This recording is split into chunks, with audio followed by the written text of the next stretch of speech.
नमस्कार दोस्तों, कैसे हैं आप सब। आई होप आप सब अच्छे होंगे, स्वस्थ होंगे, मस्त होंगे, खुशहाल होंगे, मज़े में होंगे। तो चलिए शुरू करते हैं आज की कहानी। आज की कहानी है पति पत्नी के बीच में विश्वास। ये कितना ज़रूरी है, और अगर पति पत्नी के बीच में विश्वास की कमी हो जाए तो इसका अंजाम कितना खतरनाक हो सकता है, और किस तरह से ये एक सुखी वैवाहिक जीवन की नींव होता है, वो सब मैं आपको इस कहानी के माध्यम से बताऊंगी। ये कहानी है रवि और पूजा की। रवि और पूजा की नई नई शादी होती है। दोनों अच्छे से अपनी ज़िंदगी बिता रहे होते हैं। रवि ऑफिस से घर आने के बाद पूजा से ढेरों बातें करता है। कभी ऑफिस की बताता है, कभी घर परिवार की बातें, हर छोटी से छोटी बात को पूजा से शेयर करता है। पूजा भी पूरे दिन उसने क्या किया, कैसे उसका दिन बीता, सब कुछ रवि से शेयर करती है। इस तरह से दोनों की ज़िंदगी बहुत अच्छे से कट रही होती है। सब कुछ बहुत अच्छा चल रहा होता है। रवि पूजा के हर एक नखरे उठाता, उसकी हर डिमांड को पूरा करता, हर तरीके से उसे कभी घुमाने ले जाता, कभी बाहर खाना खिलाने ले जाता, कभी मूवी दिखाता। इस तरह से दोनों बहुत अच्छे से अपनी ज़िंदगी जी रहे थे। एक दिन पूजा की सहेली पिंकी उससे मिलने के लिए उसके घर आती है। पिंकी जो कि दिखने में बहुत ही सुंदर थी, जबकि पूजा दिखने में एक एवरेज सी लड़की थी। ठीक ठाक दिखती थी पूजा, लेकिन जो पिंकी है वो बहुत सुंदर दिखती थी। बहुत ही स्मार्ट और गुड लुकिंग, बहुत ही ब्यूटीफुल लड़की थी पिंकी। तो पिंकी कहती है पूजा से कि यार सॉरी, मैं किसी कारणवश तेरी शादी में नहीं आ पाई थी, उसके लिए मैं तुझसे माफ़ी मांगती हूँ। हमारे जीजू से तो मिलवा दे मुझे। तो पूजा कहती है कि वो तो ऑफिस गए हैं, मैं किसी छुट्टी वाले दिन आना, जिस दिन वो घर पे होंगे, तब मैं तुझे अपने तुम्हारे जीजा जी से मिलवाती हूँ। इस तरह से दोनों आपस में बातचीत करती हैं। कुछ देर बाद पिंकी कहती है कि चल यार कोई बात नहीं, जीजू घर पे ना सही, पर तू मुझे अपनी शादी की फ़ोटोज़ वीडियोज़ तो दिखा ही सकती है। मैं तेरी शादी में नहीं आ सकी, तो चल मैं तेरी शादी की फ़ोटोज़ और वीडियोज़ देखकर ही अपना मन बहला लेती हूँ। इस तरह से वो पूजा से कहती है, तो पूजा उसको एल्बम और वीडियोस दिखाने लग जाती है।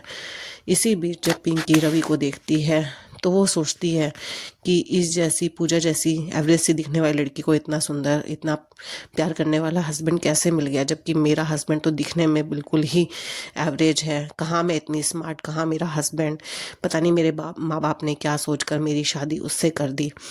ये मन ही मन वो सोचती है।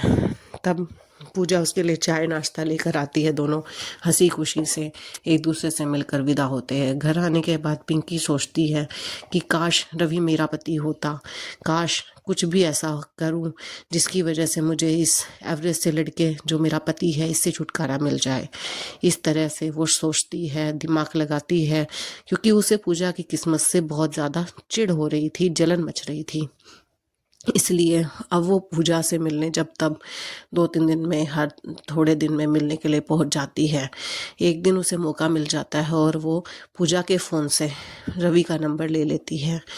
घर आकर जब वो रवि से बात करती है तो रवि उसमें ज़्यादा इंटरेस्ट नहीं दिखाता है। वो उसे बताती है कि मैं पूजा की सहेली हूँ, ये वो इधर उधर की बातें करती है, लेकिन रवि उसमें ज़्यादा इंटरेस्ट नहीं दिखाता है। तो वो समझ जाती है कि ये पूजा से बहुत ज़्यादा प्यार करता है।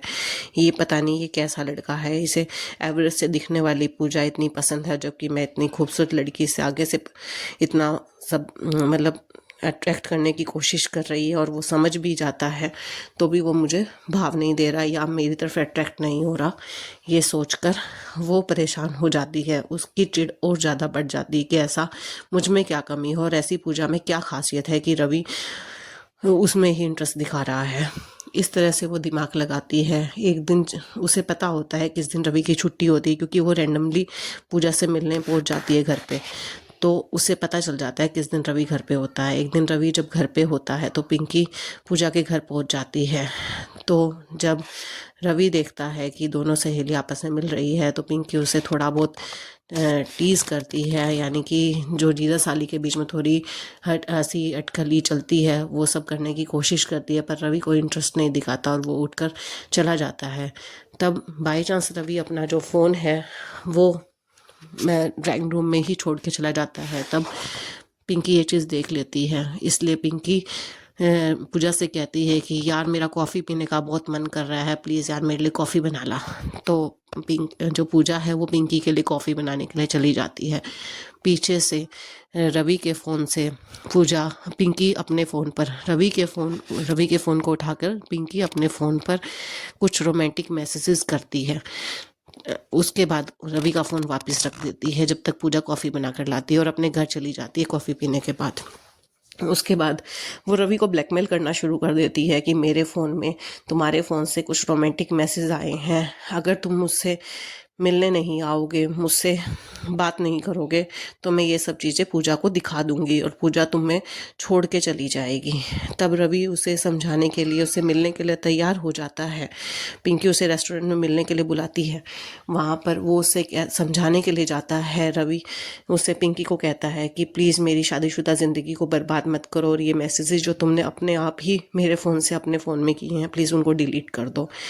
तो पिंकी कहती है हाँ ठीक है, लेकिन मुझे क्या मिलेगा इसके बदले, ऐसा कहकर वो हंसने लग जाती है। तब उसे अपने दोस्त को पीछे से कह देती है कि जब रवि मुझसे मिलने के लिए आएगा तो तुम मेरी और रवि की एक साथ फ़ोटो खींच लेना रेस्टोरेंट में। तब उसका दोस्त पिंकी की और रवि की फ़ोटो खींच लेता है।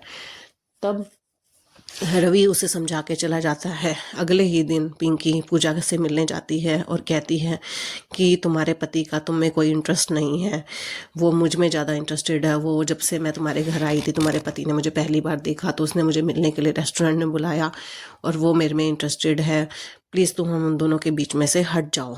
ये कहकर पिंकी पूजा को इमोशनल कर देती है कि प्यार का मतलब सिर्फ ये नहीं होता, प्यार का मतलब होता है कि एक दूसरे की खुशी में अपनी खुशी ढूंढना। इस तरह से वो जानती थी कि पूजा इमोशनली काफ़ी वीक है, वो इसी का सहारा लेती है। पूजा मन ही मन सोचती है कि हाँ बात तो ये सही कह रही है, क्योंकि अब रवि पहले की तरह मेरे साथ समय नहीं बिताता, पहले की तरह मुझसे बातचीत नहीं करता, मुझसे खिंचा खिंचा रहता है, तो हो सकता है उसे पिंकी पसंद हो। मैं इन दोनों के बीच में नहीं आ सकती। अगर रवि पिंकी के साथ खुश है तो मैं इसकी ज़िंदगी से चली जाऊंगी।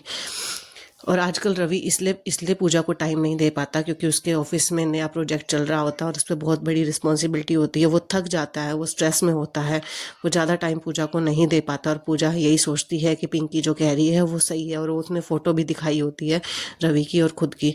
इसलिए पूजा मन ही मन सोचती है कि वो रवि से बात करके उसे छोड़ कर चली जाएगी और तलाक दे देगी। उसके बाद जब रवि घर पर आता है तो पूजा उसे सीधे सीधे बोलती है कि तुम पिंकी के साथ शादी कर लो, मैं तुम्हें तलाक दे दूंगी, क्योंकि तुम्हारी खुशी में मेरी खुशी है, मैं तुमसे बहुत प्यार करती हूँ। इस तरह से वो रवि उसे समझाने की कोशिश करता है, लेकिन वो रवि की बात को नहीं समझती है और घर छोड़कर चली जाती है। इस तरह से घर जाने के बाद वो रवि को तलाक का नोटिस भिजवाती है।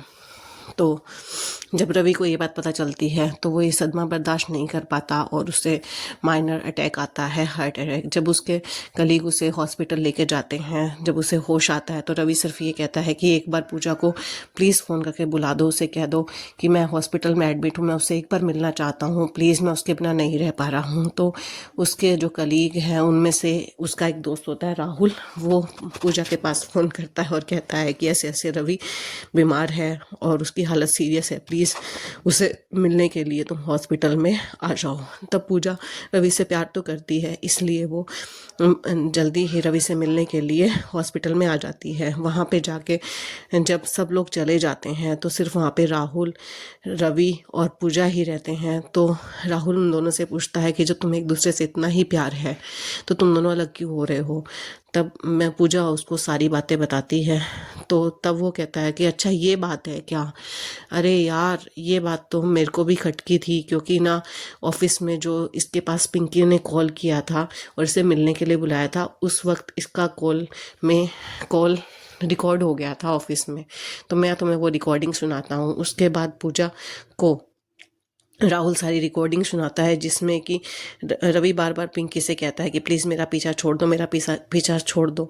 इस तरह से पूजा को असलियत पता चलती है और वो रवि से माफ़ी मांगती है और कहती है कि मुझे माफ़ कर दो, मैंने बिना सोचे समझे तुम्हें छोड़ने का सोच लिया था, क्योंकि मैं ये चाहती थी कि तुम जिसके साथ भी रहो खुश रहो, मैं तुम्हारे बीच में ना आऊँ, मुझे माफ़ कर दो। रवि जो है उसे माफ़ कर देता है। और उसके बाद जब रवि स्वस्थ होकर घर जाता है तो पूजा और रवि अच्छे से अपनी ज़िंदगी जीने लग जाते हैं। अब उन दोनों के बीच में शक नाम का कोई कीड़ा नहीं रहता है, ना ही उन दोनों, वे दोनों एक दूसरे से खुलकर बातचीत करते हैं। उन्होंने सबक ले लिया कि हमें एक दूसरे से खुल के बातचीत करनी है, ताकि हमारे बीच में कोई तीसरा पर्सन कभी ना आ सके। दोस्तों, ये तो सिर्फ एक कहानी है, रियलिटी में ऐसा नहीं होता। किसी को दूसरा मौका मिलता है, किसी को नहीं मिलता है। इसलिए प्लीज़ मैं आप सबसे सिर्फ यही कहूँगी कि पति पत्नी के बीच में सबसे इम्पोर्टेंट होता है आपसी विश्वास। आप हमेशा अपने पार्टनर से खुल के बात कीजिए, चाहे आप वर्कलोड से तंग हो, चाहे आप स्ट्रेस में हो, चाहे फ्यूचर प्लानिंग को लेकर या पैसों की प्लानिंग को लेकर, या फैमिली में कोई इशू है उसको लेकर। पति पत्नी के बीच में ट्रांसपेरेंसी होनी चाहिए, उन्हें एक दूसरे से खुलकर बातचीत करनी चाहिए, अपने फ्यूचर प्लान के बारे में बातचीत करनी चाहिए। अगर कोई ज़्यादा वर्कलोड की वजह से एक दूसरे को टाइम नहीं दे पाते तो उससे खुलकर बात करनी चाहिए। और दूसरे पार्टनर को भी चाहिए कि अगर उसका पार्टनर किसी वजह से, किसी रिस्पॉन्सिबिलिटी की वजह से बिजी है, तो उसे समझे और उसे समय दे कि वो रिस्पॉन्सिबिलिटी पूरी होने के बाद दोबारा से आपको टाइम देगा। इसलिए प्लीज़ मेरी आप सबसे हाथ जोड़कर रिक्वेस्ट है कि प्लीज़, अगर आपको मेरी कहानी अच्छी लगती है तो प्लीज़ लाइक, कमेंट और शेयर कीजिए, ताकि तलाक कम से कम हो। मेरा उद्देश्य सिर्फ अवेयरनेस फैलाना है, किसी की इंसल्ट करना नहीं है। धन्यवाद।